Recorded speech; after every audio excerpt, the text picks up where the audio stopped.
What's the most common injury you see? Probably an ankle fracture or some kind of stress fracture in the foot is probably the most common. Let's say I do tear my Achilles. What do you tell me going into that process? Return to play at 6 months is one of those things that's kind of a goal we kind of put out there. You seem like a people person too. Like, do you enjoy getting to connect with patients? I enjoy that moment like before surgery when you kind of walk in and somebody's getting an IV in and hanging antibiotics and all that, and just sit down next to them and go, all right, here's what we got. What questions do you have? See, I'm old now. This was way before NIL deals. I was just getting taken advantage of.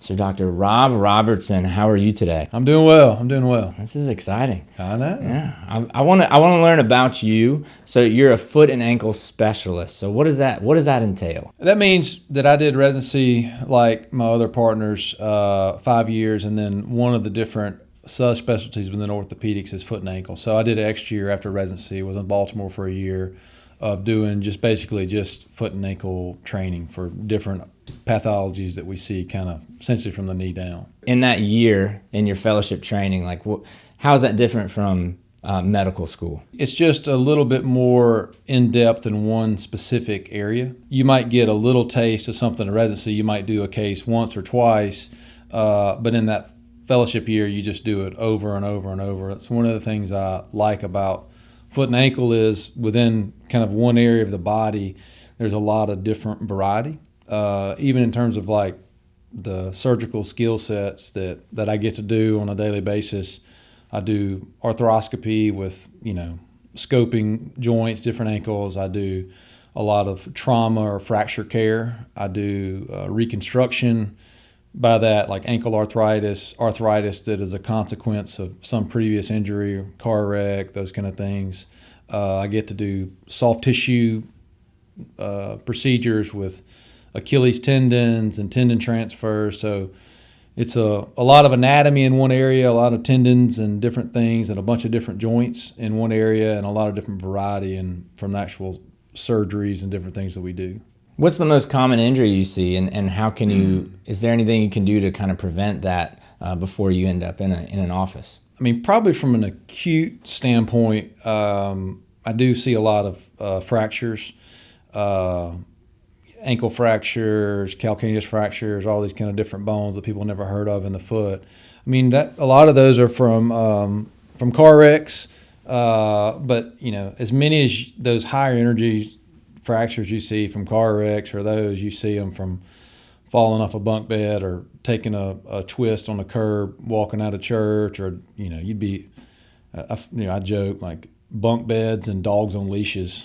You see that as much as anything else. So we see that's kind of probably the acute injuries from a bony standpoint would be probably an ankle fracture or some kind of stress fracture in the foot is probably the most common.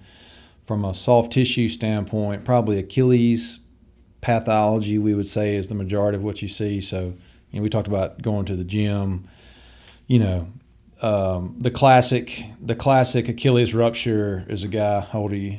34. 34. So I just turned 40. So it's I joke with my three boys like I think I can still beat them in a race, but I'm the guy, the 40-year-old who tries to dunk or outrun his kids. You kind of that's the classic case of somebody like popping Achilles who's not active, hadn't doing a whole lot, and tries to show somebody how they used to do it. Right. Well, Achilles though, it's scary, right? I actually just kind of I had a calf strain. Yeah. I start panicking, like it felt like somebody hit me in the back of the leg. Is that what people normally feel when they injure their Achilles? Yeah. People say when it pops, I mean people say it's like a 22 going off. Or I had people say it feels like somebody hit me with a paddle or a stick in the back of the calf, and it kind of goes down. Yeah. Can you prevent that with anything? Like, what's other than just not doing risky things? Yeah, I mean, I think part of it is easing into whatever you're going to do. Like, if you want to go try to kind of race your kids and still beat them, like You got to warm up good. You got to prepare for it. Like most of those injuries are kind of a quote unquote weekend warrior who is trying to go hard without having been building up and doing that, or goes without kind of getting warmed up properly, those kind of things. A lot of those acute Achilles ruptures, if you really ask those people, yeah, I know it hurts now, but go back 2 weeks before you broke it. Was it hurting you then? And a lot of them will say, it had been aching a little bit. So in terms of that tendon kind of gets blood flow from where it hooks into the bone on one end and the muscle belly on the other. So that area in between we refer to as kind of a watershed zone where it doesn't have great blood flow. So it's kind of the natural course of things just not working as well as you get a little bit older, those kind of things. And, obviously just in overall health and weight and all that kind of thing plays a difference of staying active and keeping it strong and as tuned up as it can be. Say I do tear my Achilles. What do you tell me going into that process? Because it's a lengthy process. Yeah. Right. And all I know is it might take some time. But what would you tell me if I'm your patient? Well, we first have the talk as to whether or not we think you need to fix it. Like we don't treat every patient the same. Like the running back in high school, we've got different treatment options, and that's different from the 65-year-old diabetic who barely gets to the mailbox kind of thing. It's kind of gone back and forth to where nobody fixed Achilles tendons, and then we found out if you fix them, you have better strength and better power and maybe a lower re-rupture rate. But then there's been some other literature that has kind of drifted back that basically kind of gives you an out. So there's a place for non-operative management. It's some pretty specific things. You have to catch it early. You have to do some exercises to try to keep those tendon ends together, because when it breaks, it really is like a rope or a mop. Like it just pops. And so like if you go to fix it and sew it together, you're kind of sewing those mop ends together to get it back. Now in general, for younger, healthier patients, lower comorbidities from a surgery, I tell people, listen, there's a reason that professional athletes get them fixed. Like it works better. Like your strength's better, your power's better, but it's a long process. Two people that I always kind of throw is like Kobe Bryant, which is kind of weird now with him passing, but like Kobe missed 9 or 10 months to return to play. When Kevin Durant, like he missed a whole year. Like, I mean, yeah, those guys are going back to playing a really incredible high level of basketball, but I tell people, my patients, hey, the reality is those guys are, a higher level of fitness than you, and their livelihood depends on it, and they're going to therapy 3 times a day, and they've got every known thing that they can do to help them to get back, and it still takes them a long time. So in general, I tell people, you fix it, you're off of it about 6 weeks. That gives the tendon time enough to kind of grow back together. Kind of then 6 weeks, roughly, if you're off of it, limited weight bearing for 6 weeks, it's then 6 weeks to kind of get back up to plane.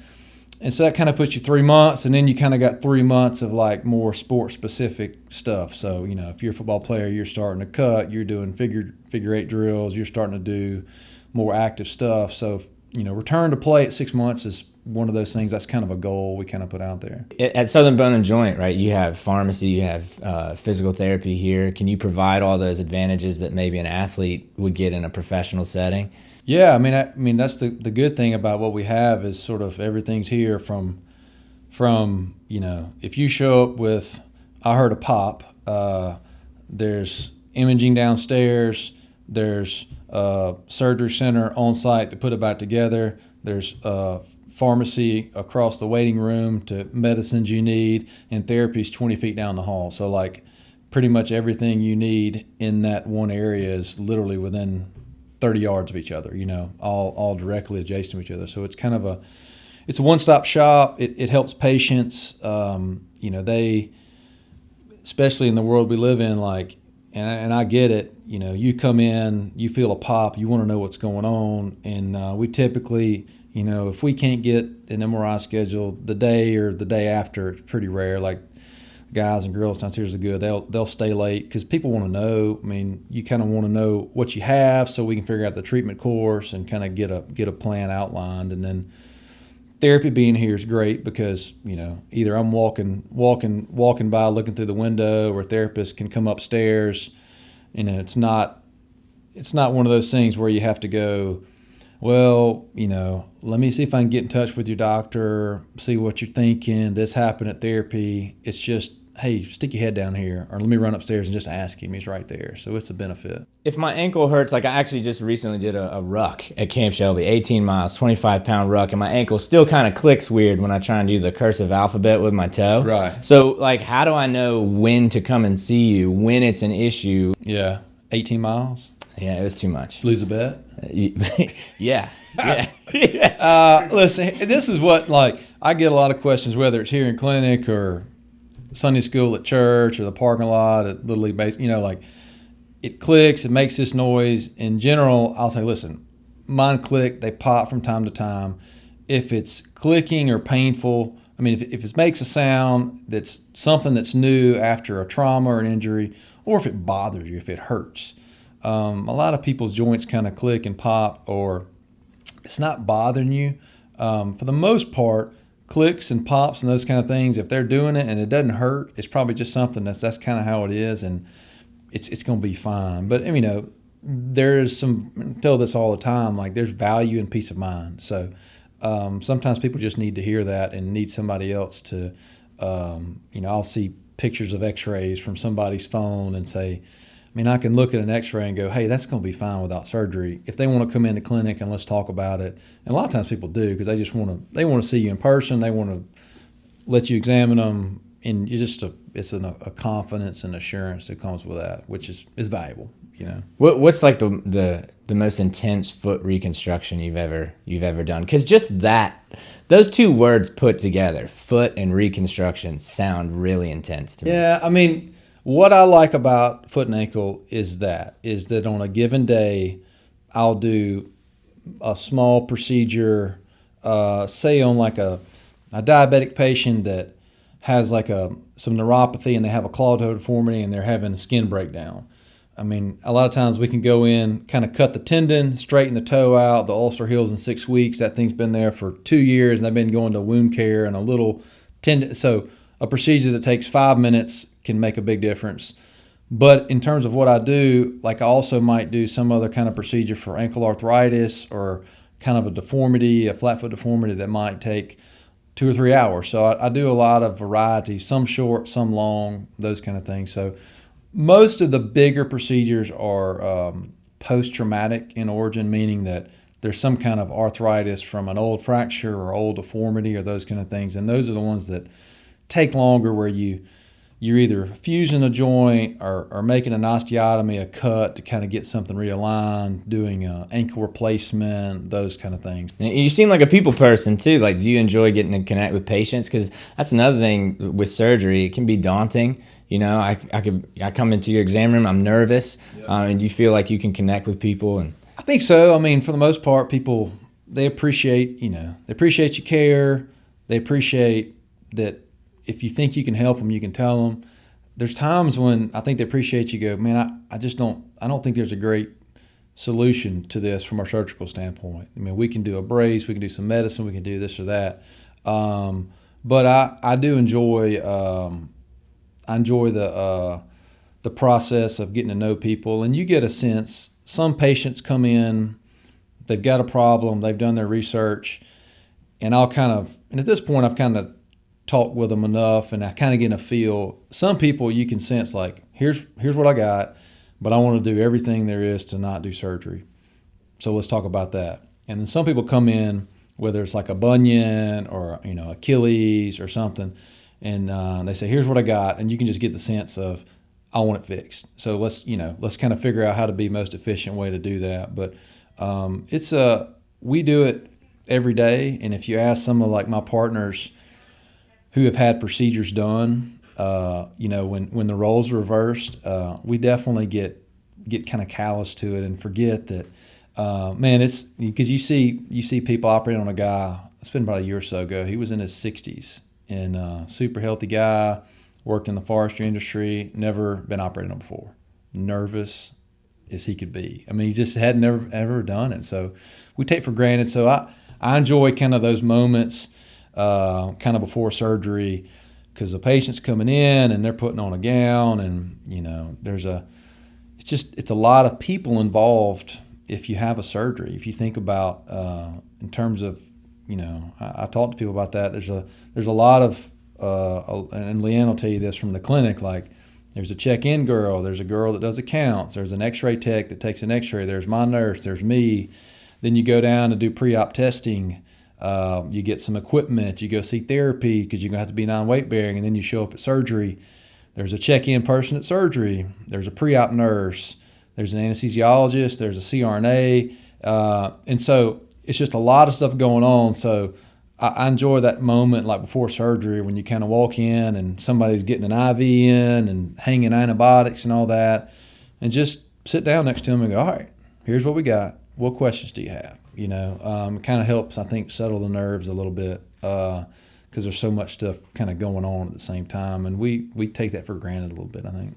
Well, it's great that you're cognizant of that. You have a lot of people involved. Speaking of people who work with you, your PA Carter told me to ask you this.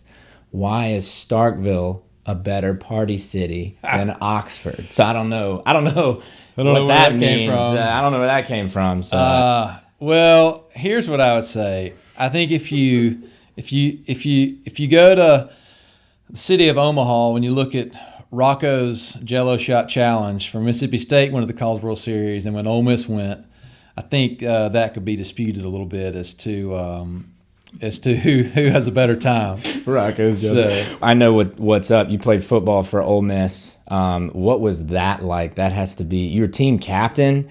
I mean, you're linebacker. You the Sam, Mike, or Will? It's kind of a long story. So Cutcliffe was my head coach all the way through. I was kind of his first class, and then I joke, I kind of got him fired. My senior year, wasn't our best season. We were replacing a guy named Eli. It was just a hard year. So that was the year he got left. But so I think I was redshirted, so sort of 4 or 5 years. I'd have to count. I think I had 5 or 6 different either position coaches or D coordinators. So like my first year, my freshman year, we ran different schemes every year. So my last couple of years, we ran a 4-2-5. So we just kind of had 2 guys right in the middle, and we flip flop back and forth. So it was one of the two linebackers. All right. So say Eli's running a play action pass. Did he have a tell? Like if you think it's a run play, and then he's retired, so you can give this information. You get to practice with somebody like that every day. Did he ever have a tell? He was probably more concerned about where Patrick Willis was as opposed to where I was in terms of the defensive scheme. So, see, I'm old now. This was way before NIL deals. I was just getting taken advantage of. So back then. My friend John Costco said he found this on eBay. Was it like $3? I forget how much it was, bro. Dude, you're yoked, man. It was a little different back then. I did more working out. I played around 230, 235, somewhere in there. It's a big boy. He was the Chucky Mullins guy that year, 38, Kevin Thomas. He was awesome. He was from South Panola. Well, and so you're playing at D1 football. That's such a high level. You're playing with Eli Manning.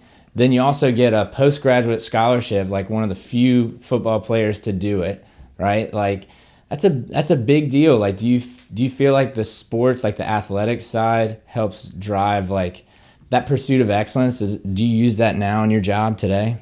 Yeah, I think, listen, sports was a big part of what I did. It's not the way that I'm gonna make a living the rest of my life or support my family, but the work ethic is what came from that. Even started in high school.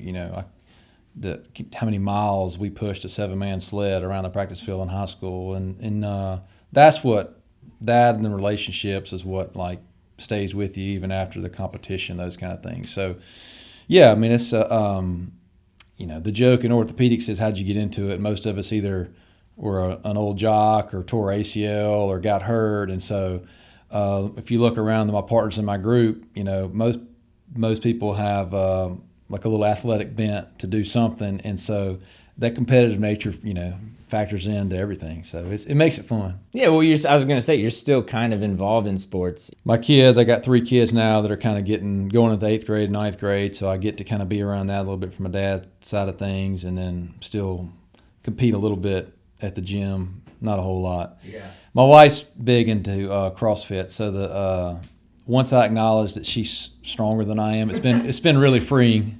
It's been kind of a burden lifted. And once I can just, like, I could deadlift that. I just don't want to. Yeah. And I saw the picture. You definitely could. Yeah, back then I could. Super heavy. Not anymore. I don't want to try to lift with her now. You've done it. Well, with your kids too. It's like, hey, if you want to get good, I can tell you what to do. But right. It's not going to be easy. Yeah. We were wrestling the other day, and we got done. And as they kind of walked off, I told Sarah, I'm like, that's getting hard.